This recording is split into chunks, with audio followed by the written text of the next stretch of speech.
Okay, I'm coming at y'all with a little teeny bit of a rant today.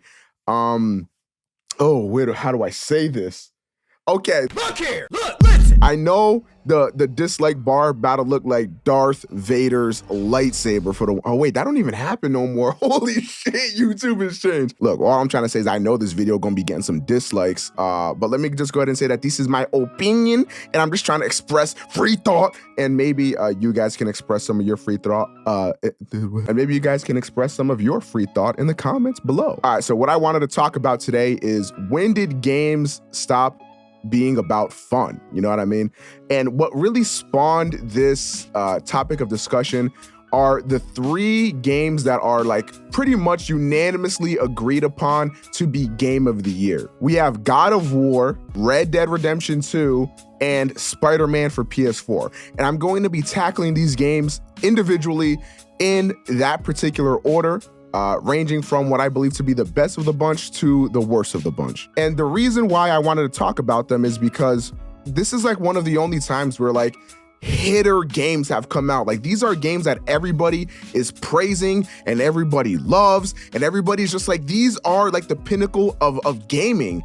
And look, I'm just gonna be honest, man, I just don't agree. I don't think either of these games are truly worthy of being like game of the year. I just think a lot of the polish and hype around them gives them that title innately. And I'm gonna talk about why I believe personally that these 3 games are all very flawed.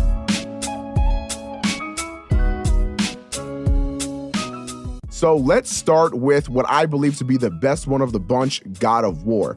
And the reason why I believe that God of War is the best one isn't because it does everything better than the other 2 games, it's that it doesn't fuck up nearly as much. My biggest issue with God of War is that when I finished it, I felt a severe lack of fulfillment. I didn't feel accomplished at all during the game. And I think that stems from the stellar opening it had when you first fight Baldur. Setting that precedent, I assumed that it was going to be matched, or hell, I assumed it was gonna get even better than that.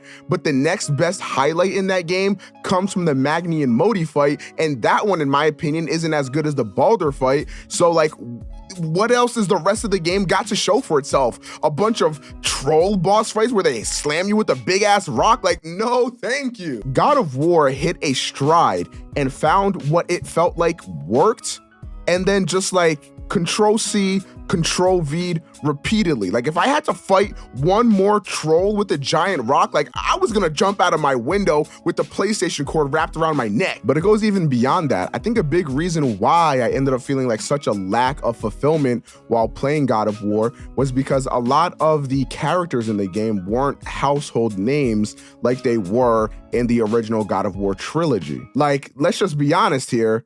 Like, did any of you know who the hell Freya was? Baldur? Like, I know Baldur's Gate. Like, I heard of that game. That's a fucking good game. Magni and Modi? What the hell is a Magni and Modi? It beats me. Like, I know Thor, and I know Odin. And look, I understand God of War 1 did something kind of similar, where in God of War 1 was just a big like prologue to like what would be the real story for God of War. And I understand that, but that doesn't necessarily mean that I want that in a game coming out in like 2018. And not only that, but in God of War 1, you start off fighting the Hydra. Everybody knows the Hydra, my boy. Like, literally everyone. And while nobody really knew who Baldur was, like, they did a good job, like, introducing him as, like, a cool boss fight to start the game off.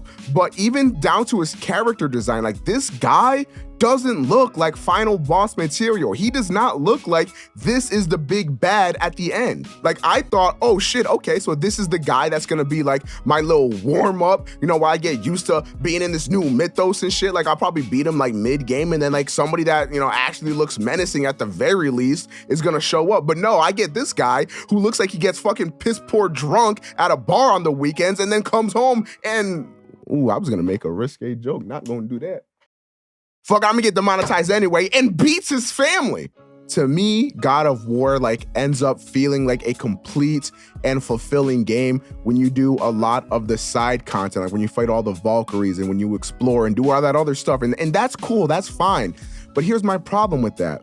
if you have to start doing side content to feel fulfilled in your game, then that side content no longer is side content. It now becomes mandatory, because if you were to play through the main game and you don't get that sense of satisfaction, then the game has failed.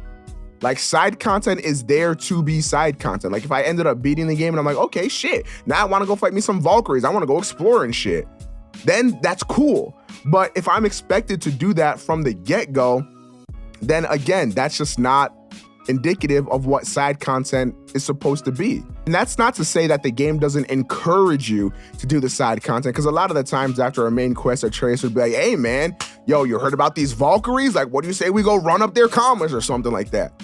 And like, I understand that, I get that, and I respect that. However, like, the way that I play games is like, I go through what I assume is the main story, right? I search every crevice of like the main story area, and then I move on. Like, I'm not gonna go out of my way to go search in this crevice of this off-beaten path over here. Like, I'm gonna go towards where my objective is, and then I'm going to explore along the way. Like, for example, if I'm walking on a straight path and then a path to the left goes to my objective and the path to the right is not towards my objective, I'll go towards the right, explore over there a little bit, and then come back and go towards the left. I do that with every game I play.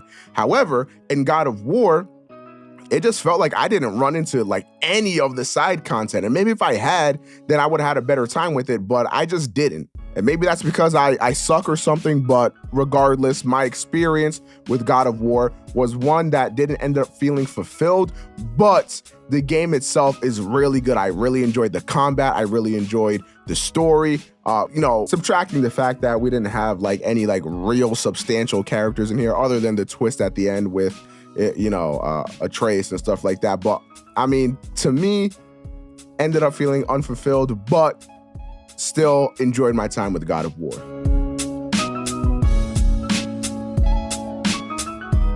Okay, Red Dead Redemption 2. Let's go ahead and talk about this one. Everybody is just riding this game right now. Here's my problem with Red Dead 2. This game, I just cannot be asked to just turn it on and play, because it is so slow and boring to me. And this to me is one of the biggest cases of games throwing fun out of the window in order to try and drop your jaw. Because I will say this, playing Red Dead 2, like, the game is beautiful, the animation's beautiful, everything just like, it just looks amazing, it feels amazing. However, after a certain point, when all that flashiness washes away, what I'm left with is trying to loot bodies for minutes. When I go into a building to try and loot a building or loot a camp of people that I just raided or killed or whatever, it takes so long because Arthur has to pick up every individual item. He has to open every individual drawer. He has to pat down every individual O'Driscoll. And I hate those O'Driscolls, but I don't want to feel them up and down. I'm just going to be honest with you. It is like mind-numbingly boring because I can tell that like I'm going to care for these characters. I can tell that I'm going to like the story. Like everything this game has going for it, I can tell that I'm going to like.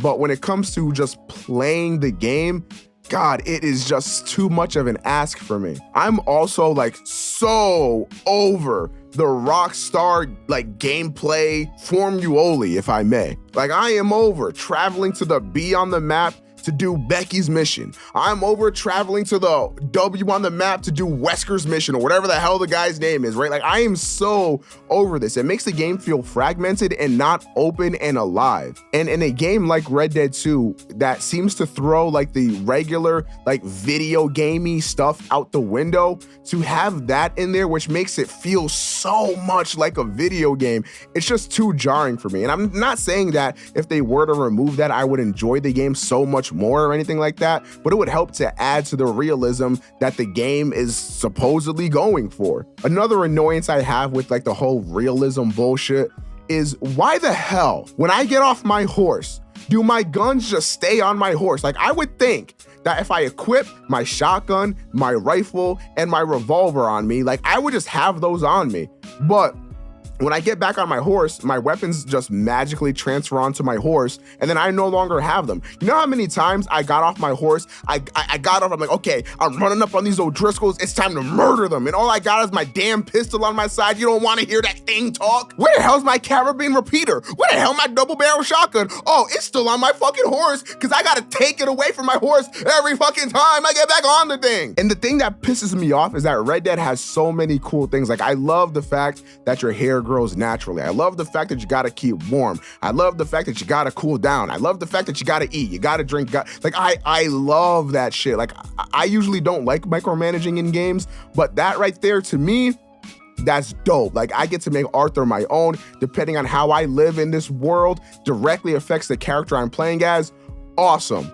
But everything else, all the little minute details and all this little, these animations and this forced realism, it just takes away from the game and it no longer becomes fun. At a certain point, they traded in fun for realism. But the problem is that they went to GameStop and got 2 cents for it. Coffee that. Funnily enough, that's my 2 cents on Red Dead.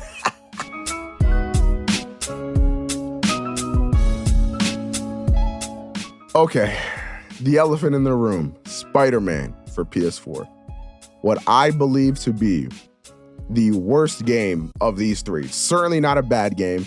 It's certainly not the worst game ever released. Nah, I'm not stupid. This game has so many glaring flaws that I simply do not understand how people can just like turn a blind eye to all the flaws and just be like, yeah, it's fine. I think what it is people buying into the hype machine. Like, let's just be honest. It's cool right now to love everything Sony does. That's why everybody loves God of War. Everybody loves Spider-Man. Like, you know, I just feel like it's just cool to just love these games, and just like, these games can't be bad by any stretch. And again, Spider-Man isn't bad, but with these glaring flaws, like, I'm sorry, it's just a different vibe over here. Let's start off right from the beginning. When I first started playing Spider-Man, I was elated. Yuri Lowenthal, like, is a great Spider-Man. He captures his essence perfectly. I felt like the dialogue was really great. I felt like just Spider-Man within himself was awesome in the beginning. Actually, hold on. Let's take a snapshot look at what Spider-Man was telling us that it was going to be about with the trailers. So in the trailers, they're showing a bunch of villains. And then I remember in the most recent trailer they dropped, Spider-Man is on top of the roof with all the villains gathering up around him, right? And then like the camera like zooms in on Spider-Man and he's like, oh my God, you? Question mark, question mark, question mark. And then everybody was like, dog, who the fuck is that? I remember that. That built up a lot of hype for me because I'm like, dude, like almost everybody is here, right? And then you want to know what happens? Within the first like 10 minutes of playing Spider-Man PS4, you see Dr. Octavius. Yeah, no, I said that right. Now, hold on, I just have a question for you. Have you ever seen Spider-Man 2? Of course you've seen Spider-Man 2. Everybody on planet Earth is aware of Dr. Octavius and what he is, who he is, and more importantly, what he becomes. Especially because in the first scene that you see him in, his little robo arms are malfunctioning. It's not rocket science. So they set up this big twist and you see it coming 12 minutes into the game. Do you know how frustrating it is to be aware of knowledge or to be aware of a twist so far ahead of the character in the story? Like, it's completely normal to be like, if in a video game, to be like a couple hours ahead. Like sometimes like developers lay it on a little thick, right? So I kept thinking like, okay, you know, maybe in a couple hours he turns into Doc Ock. Cool. Like, no, that is like a late game thing. Like he don't become Doc Ock until like hour like 16. And the way they play that situation is that Peter is just like so in shock and he's so hurt. And I'm sure that he is, and I'm sure it's valid for his character. However, as a person playing the game, I don't feel that because like it's Otto Octavius. Of course he's Doc Ock. Of course he goes evil. Like that is Doc Ock, bro. Like that is Otto Octavius's character. But that is not like the only issue. Another glaring issue I have. Do you remember when Miles Morales' dad died? And then they try to make it like a big deal and that like it mattered so much to Peter. But at what point did Peter like ever show remorse or ever like, did he even like frown?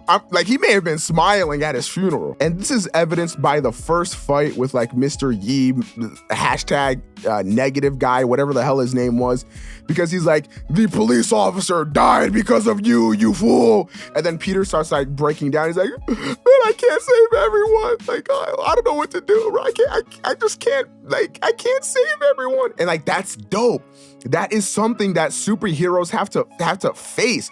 And especially Spider-Man, that is something that he feels to his character. It's very real to his character, but it's not real to this Spider-Man in this game because not once does Peter Parker ever express that before that moment. You don't get to have that large payoff unless this is an internal struggle that gets shown off early in the story. Not once is Peter sad that he can't save everybody. Not once is he faced in this situation, but all of a sudden it all culminates to this one instance. Like, no, that's not how you get to tell the story. I'm sorry. Like the game wants to tell you how Spider-Man is feeling instead of like showing it and having the story tell it naturally. It just wants to force it down your throat and be like, yes, Spider-Man feels this way. And it's like, okay, cool, but you have to build up towards that. I have to be able to come to that conclusion myself.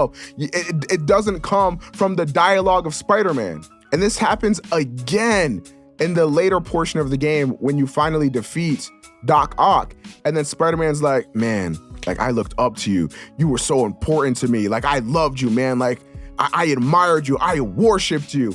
And then I'm sitting here like, bitch, when? Like he was in what, 4 scenes? Like you talked to him like what, 6 times throughout the game? Most of the times you talked to him was on your cell phone. Like when was that established? Never. Maybe if that was established, I'd have gave a hell. And then we get to like the actual end of the game, okay, where Aunt May dies. Everybody talks about this scene. Wow, oh my God, it's sad. And like it is sad because like if you know Spider-Man's character, and you know Peter Parker, you know like Aunt May is like his last family. He has that. It is something sad to happen to Peter Parker in any other form of media besides this game, because again, Aunt May's character is barely built upon. The one time that like she is really like kind of built upon is when Peter like swings by or whatever. He's like, yo, what's good, Aunt May? Like I'm low-key homeless. And then she's like, dope, like here's some money or some shit. Like that was one of the only moments that like her and Peter like share like a bond. But other than that, you just get to know that Aunt May like helps out at the homeless shelter and shit like that. But again, her bond with Peter isn't really shown. And look, I understand that the bond between Aunt May and Peter Parker has been done to death by film and comics and stuff. And I know why. That's why the developers decided to tackle this game a few years into Peter Parker being Spider-Man, so that way they don't tread over shit that's been done to death already. However, that doesn't excuse the fact that they don't build character. They don't build these moments that deserve payoff. Like everybody knows that Peter Parker has this internal struggle, that he doesn't feel like he can save everybody, and that sometimes he can feel kind of worthless and that he doesn't deserve to be a hero. Everybody knows how much Aunt May means to him, and everybody gets that, but the story within the game never portrays it good enough to make me really care when these things come to light. And furthermore, the game insults you because if you do know these things, then you must also by association know that Otto Octavius becomes Doc Ock. So why try to make that a twist? What they should have done was advertise Doc Ock as a bad guy, have Doc Ock go evil way earlier in the game, and switch roles with him and Mr. Negative. because who the hell is Mr. Negative? Nobody knows. It would have been a much better twist if the nice little guy at the homeless shelter who's helping out Aunt May and helping out all the homeless people, oh my God, he's so kind. If he ended up being like, yo, what's good? It's me, Mr. Negative in the house. That would have been a much better twist because it would have actually been a twist. Holy shit. Okay, I think I'm done ranting. I think that's it. All right, I already know I'm gonna get hella dislikes. Do your thing, King. Twitter, do your thing. You feel me? But I just had to get this shit off my chest. This is just me explaining why God of War, Red Dead Redemption 2, and Spider-Man for PS4 are just a little bit of a disappointment for me personally. If you don't feel that way, that's cool. I don't really give a shit. And yeah, see you next year when I decide to make another video. If you guys haven't hunted me down and beheaded me by then. Peace out.